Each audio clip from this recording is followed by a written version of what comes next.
श्रीमद् भगवद गीता विश्व के लिए और सबके लिए शायद हिंदू धर्म का प्रमुख धर्म ग्रंथ है।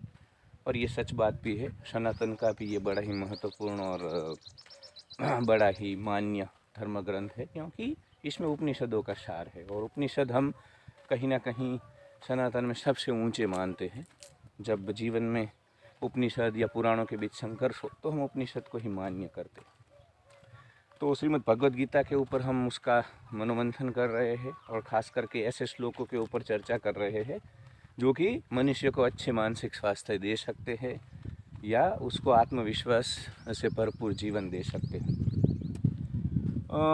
दोस्तों, हमने 47 श्लोक तक चर्चा की थी। अभी 48 श्लोक के ऊपर इस एपिसोड में हम चर्चा करेंगे।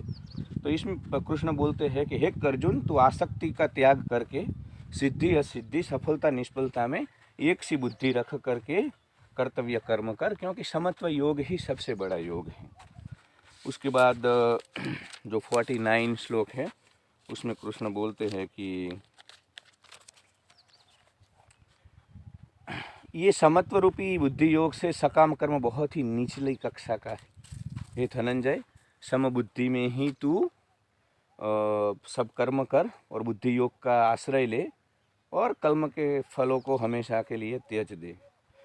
समबुद्धि में मनुष्य पाप और पुण्य दोनों को इसी लोक में त्यज के मुक्त हो जाता है। समत्व रूपी योग में जुड़ना ही कर्मों में कुशलता है और कर्म बंधन से तू छूट जाएगा। क्योंकि समबुद्धि से जो लोग कर्म करते हैं वो सभी प्रकार के तनाव को छोड़ करके आगे बढ़ जाते हैं, ऐसा कृष्ण बोलते हैं। और बाद में बोलते हैं कि अभी मोह के कारण तेरी बुद्धि के ऊपर काफ़ी सारे ऐसे लेयर आ गए, इसलिए तुझे मेरी बातें सुनाई नहीं दे रही है, इसमें तुझे लॉजिक नहीं दिख रहा है। पर तू मैं जो बोल रहा हूँ वो कर, क्योंकि अंततः आगे चल के तुझे ये बातें समझ में आ जाएगी कि मेरी बातें सच्ची थी। कृष्ण ऐसा एश्योरेंस देते हैं। अब लौटते हैं हमारे श्लोक के ऊपर 48। तो कृष्ण ने समत्व, मैं एक ही शब्द पकड़ना चाहता हूँ जो कि मानसिक स्वास्थ्य के लिए बहुत ही ज़रूरी है। आज आप जितने भी depression, anxiety, bipolar disorder, schizophrenia, fearing change, जो भी मनुष्य के जीवन में मेंटल हेल्थ इश्यू है या जहाँ से वो आत्मविश्वास से भरपूर एक जीवन नहीं जी पा रहा है, उन सभी चीज़ों में मैं आपको लिख के देता हूँ दोस्तों, एक ही चीज़ कॉमन है और वो है कि उसकी समत्व रूप दृष्टि नहीं है। अब समत्व दृष्टि पहले मैं आपको बता दूं, काफ़ी लोगों को लगेगा कि व्हाट इज़ दिस समत्व। समत्व मतलब जीवन में जितने भी उतार चढ़ाव आए उसमें समभाव से रहना है, हिलना नहीं। आपके जीवन में कहीं पे आपको आपकी जॉब में बड़ा ही प्रमोशन मिल जाए तो इतना उन्माद में, उत्तेजना में नहीं आ जाना है कि आपका पूरा जो मानसिक एक स्थिरता है वो हिल जाए।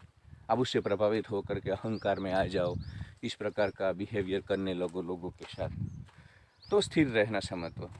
उसी प्रकार हम सबको पता है कि हमारे जीवन में काफ़ी बार ऐसे दुख भी आ जाते हैं जो कि हमें उसके बारे में कभी अपेक्षा ही नहीं होती है, परंतु जीवन को कहीं ना कहीं पूर्ण रूप से वो झकझोर के रख देते हैं।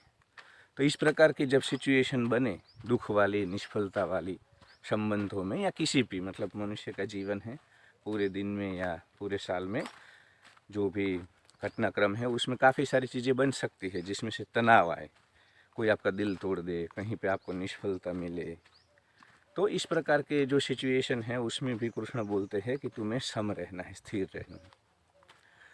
तो कृष्ण यहाँ हमारे मानसिक स्वास्थ्य की चिंता कर रहे हैं। अर्जुन तो निमित्त है। दूसरी बात है कि मतलब मनुष्य के जीवन को आप देखो तो उसके जो डिसीजंस होते हैं वो समत्व के अधीन नहीं। अभी की जो लोगों की मानसिक स्थिति खास करके देखूँ मैं तो मन के तल पे ही ज़्यादातर लोग जीते हैं। तो कृष्ण को पता है कि ये मन में होने वाली हलचल को ही सत्य मानेंगे सब लोग, तो कहीं ना कहीं हिलते रहेंगे। तो कृष्ण ने बोला कि भाई तू सम रहे।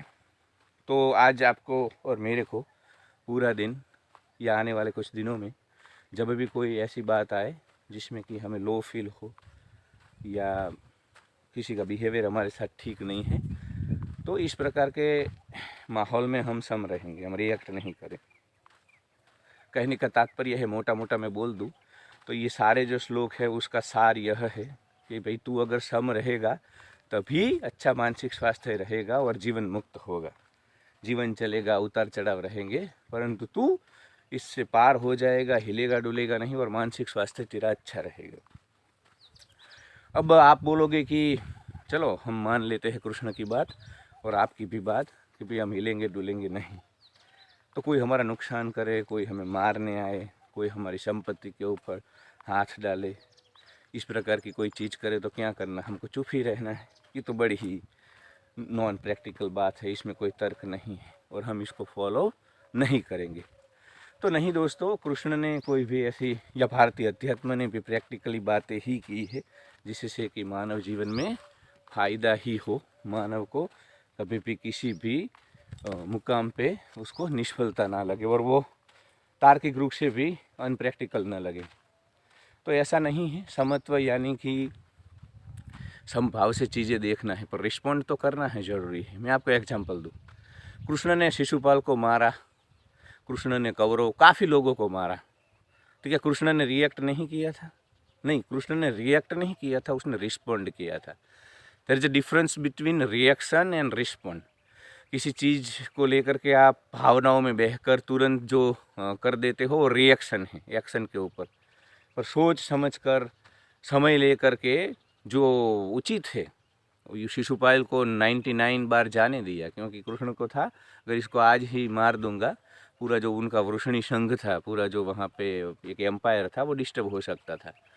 तो उसमें भी रिएक्ट नहीं किया, पर जब लगा कि नहीं अब तो ठोक ही देना है इसको, तब मार दिया सुदर्शन से। तो ये रिस्पॉन्ड था। तो सम रहना है पूरा दिन, हिलना डुलना नहीं है। कोई ऑफिस में, घर में, आप अगर रिलेशनशिप में हो तो वहाँ पे जो भी बोले आप हिलोगे नहीं, अपने मानसिक स्वास्थ्य की धज्जियाँ आप नहीं उड़ाओगे। परंतु अगर आपको लगता है कहीं ना कहीं कि लोग आपकी अच्छाई का दुरुपयोग कर रहे हैं, आपको परेशान कर रहे हैं, तो फिर रिएक्ट तो नहीं करना है, पर रिस्पॉन्ड करना है। ज़रूरत पड़ने पर दशमेश पिता गुरु गोविंद सिंह साहिब जैसे लोगों ने युद्ध भी लड़े, सब योगी थे, सब स्थिर थे, हिलने डुलने वाले नहीं थे।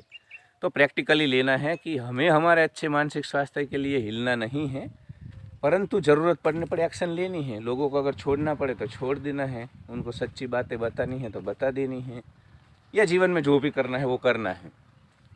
तो इस श्लोक से हमें कृष्ण सिखा रहे हैं कि पूरे दिन में जो भी बातें होगी हम थोड़ा रुकेंगे, ऑब्जर्व करेंगे, रिएक्ट नहीं करेंगे, रिस्पॉन्ड करेंगे, जो भी ज़रूरी होगा वो करेंगे। और मानसिक स्वास्थ्य के लिए मैं आपको बता दूं दोस्तों, ये बहुत ही बड़े श्लोक है। लोग आज अपने मन के जो उतार चढ़ाव है उसके कारण ही सभी प्रकार के तनाव या मानसिक अप डाउन से मतलब जूझ रहे हैं। तो इन श्लोकों को भी हमने जीवन में लाएंगे, समत्व रखेंगे, रिएक्ट नहीं करेंगे, रिस्पॉन्ड करेंगे। Thank you so much for watching and please do support us, subscribe us, press the bell icon and watch more updates of our video. Thank you so much for watching.